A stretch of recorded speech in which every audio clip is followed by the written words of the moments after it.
and when. Dr Adrian Boyle is Vice President of the Royal College of Emergency Medicine. Welcome to you.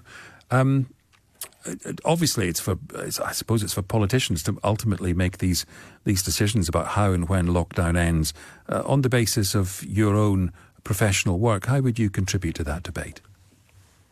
So I still think we're in extraordinary times. Our intensive cares are still busy. I mean, there's been a welcome reduction in the number of people who are in intensive care, but the number of people who are still there is way in excess of what we were dealing with last year. And just today, even today, we have 30,000 people across the United Kingdom who are in hospital with the consequences of COVID. That's extraordinary. That's the idea that a single disease would take so much of the bed stock. I mean, that's nearly a quarter of all the beds within the NHS at the moment. So we are still very much in extraordinary times. And we're going to find over the next couple of weeks, months, that actually a lot of people who've been to intensive care are now going out into ordinary beds, and they're going to take an awful lot of looking after to get them to a state where they can start going home.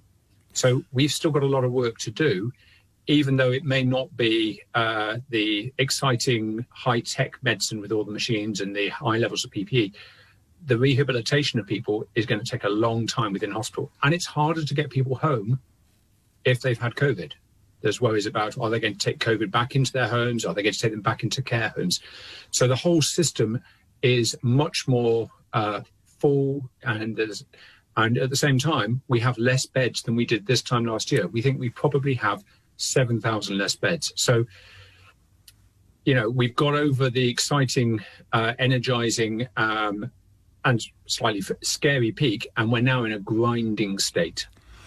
It's a word I've used, and I use that because when I hear from NHS staff, that's the impression I get from them, that the never-ending grind. I mean, it's always a difficult job, I wouldn't dispute that, but the toll it's taking on individuals and systems is severe.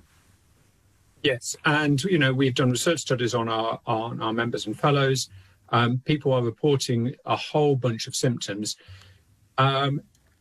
that are very similar to PTSD. You can't say someone's got PTSD by filling out an online survey, but the symptoms they're reporting, short attention, not sleeping well, feeling scratchy, getting into squabbles, are very similar. And certainly, you know, people are tired. Thanks so much for joining us, Dr Adrian Boyle, Vice President of the Royal College of Emergency Medicine. I do just want to, because I referenced Sean Lintern a moment ago, if you didn't catch this on Friday, have a little listen to part of our conversation. This is Sean Lintern,